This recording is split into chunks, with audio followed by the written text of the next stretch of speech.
That is something not movable.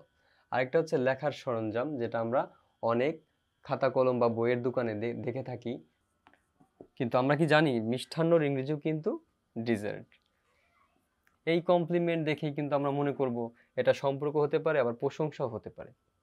Hello everyone, how are you? Hope you are doing very well. আজকে আমরা ইংরেজি একটু ভিন্নভাবে শেখার চেষ্টা করব। Today we are going to learn in English in a different way. আমরা আজকে শিখব সমুচ্চারিত কিছু শব্দের ভিন্ন অর্থ, অর্থাৎ ইংরেজিতে কিছু সমুচ্চারিত শব্দ রয়েছে যেগুলো উচ্চারণের দিক থেকে প্রায় সমান, অর্থাৎ উচ্চারণের দিক থেকে কোনো ধরনের পার্থক্য নেই বললেই চলে, কিন্তু অর্থ এবং বানানের দিক থেকে পার্থক্য রয়েছে। তো সেগুলি আমরা শেখার চেষ্টা করব আজকে এই ভিডিওতে। দেরি না করে শুরু করি। Let's get started.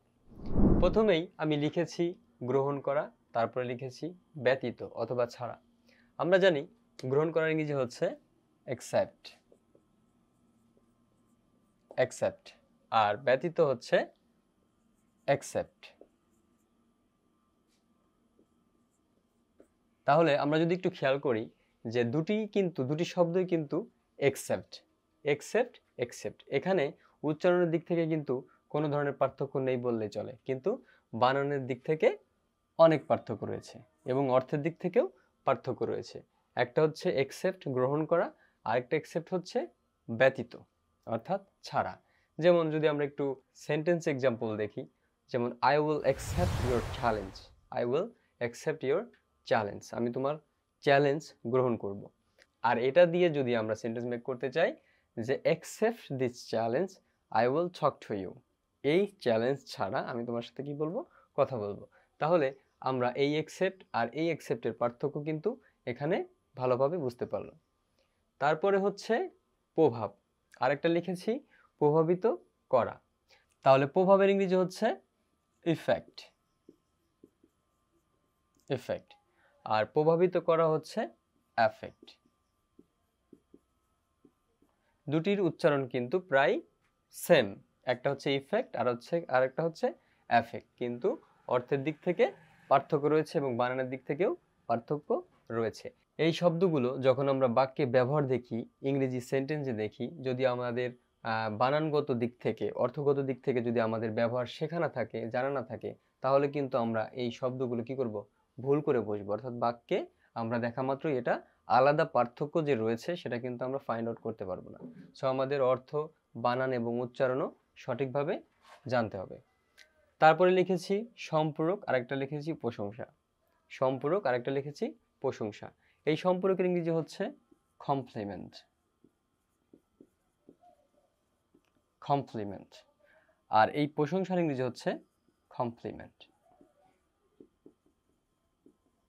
তাহলে আমরা যদি উচ্চারণের দিক থেকে একটু খেয়াল করি, দুটির উচ্চারণই কিন্তু কমপ্লিমেন্ট, কমপ্লিমেন্ট, কিন্তু এটার বানান পার্থক্য রয়েছে, বানান পার্থক্য রয়েছে। আমরা যদি বানানটা একটু খেয়াল করি, COMPLEMENT কমপ্লিমেন্ট, আরেকটা হচ্ছে COMPLIMENT কমপ্লিমেন্ট।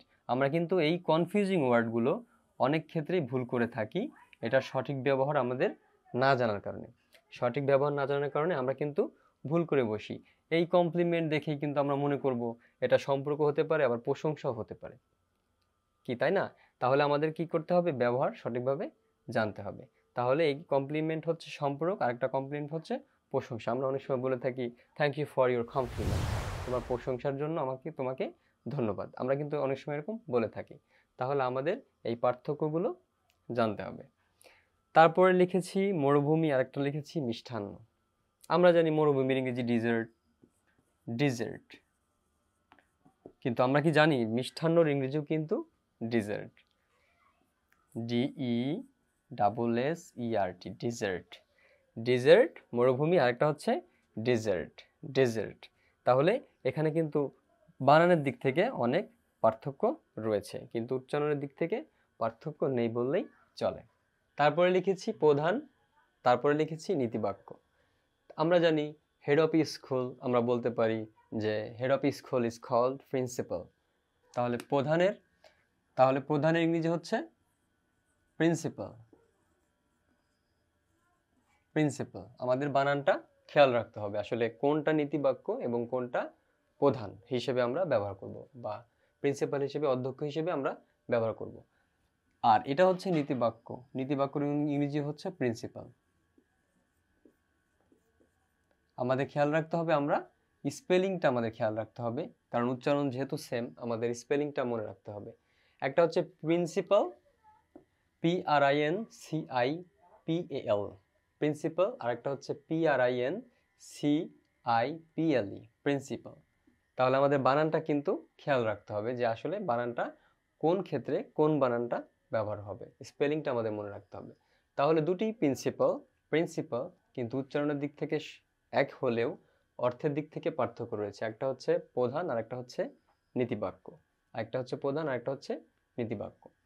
তারপরে লিখেছি স্থির, আরেকটা লিখেছি লেখার সরঞ্জাম। দুটির ইংরেজি কিন্তু উচ্চারণের দিক থেকে কি হবে? Stationery, stationery, stationery. আরেকটা হচ্ছে স্টেশনারি। কিন্তু আমাদের খেয়াল রাখতে হবে স্পেলিং। স্থির, that is something not movable, that is something not movable, সেটা হচ্ছে স্থির। স্টেশনারি, STATIONARY, এই স্টেশনারি হচ্ছে স্থির, that is something not movable. আরেকটা হচ্ছে লেখার সরঞ্জাম, যেটা আমরা অনেক খাতা কলম বা বইয়ের দোকানে দেখে থাকি যে স্টেশনারি। আমরা কিন্তু বইয়ের দোকানে কি লিখে থাকি? অমুক স্টেশনারি, অমুক স্টেশনারি, এরকম দেখে থাকি। কিন্তু আমরা কি কখনো এর পার্থক্য দেখেছি যে এই স্টেশনারি আর এই স্টেশনারির মধ্যে পার্থক্য রয়েছে? বানানগত দিক থেকে, কিন্তু উচ্চারণের দিক থেকে কি কোনো ধরনের পার্থক্য নেই। এটার বানান হচ্ছে STATIONERY, স্টেশনারি। তাহলে দুটি উচ্চারণের দিক থেকে কি সেম, স্টেশনারি। আমাদের তাহলে পার্থক্যটা দেখতে হবে যে আসলে স্পেলিংয়ের ক্ষেত্রে পার্থক্যটা কি, আমাদের এটা দেখতে হবে। তারপরে লিখেছি পরামর্শ, আরেকটা লিখেছি পরামর্শ দেয়া। একটা হচ্ছে নাউন আর একটা হচ্ছে কি ভার্ব। আমাদের মনে রাখতে হবে স্পেলিংটা, দুটার ইংরেজি কিন্তু অ্যাডভাইস, দুটার ইংরেজি হচ্ছে অ্যাডভাইস। কিন্তু আমাদের মনে রাখতে হবে একটা হচ্ছে নাউন ADVICE, আর একটা হচ্ছে ADVIAC, অ্যাডভাইস একটা ভার্ব আর একটা হচ্ছে নাউন।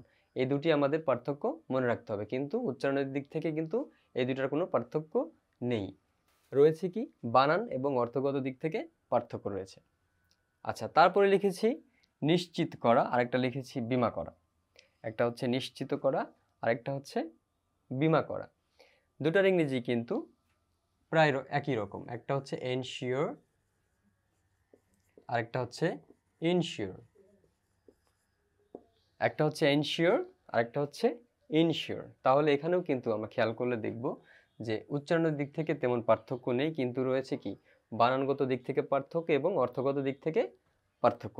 এই পার্থক্যগুলোই আমাদের মনে রাখতে হবে স্পেলিংগত দিক থেকে, যে আমাদের কোন শব্দের কোন বানান, এটা আমাদের মনে রাখতে হবে। তাহলে এইভাবে এই শব্দগুলো, অর্থাৎ এই সমুচ্চারিত শব্দগুলো যেগুলো কনফিউজিং, উচ্চারণের দিক থেকে কোনো পার্থক্য নেই, কিন্তু বানান এবং অর্থগত দিক থেকে এই শব্দগুলোর বিশদ পার্থক্য রয়েছে, এই শব্দগুলো আমাদের মনে রাখতে হবে কিভাবে আমরা ব্যবহার করব এবং স্পেলিংগুলো আমরা কিভাবে মনে রাখবো। ধন্যবাদ সবাইকে। Thank you for watching.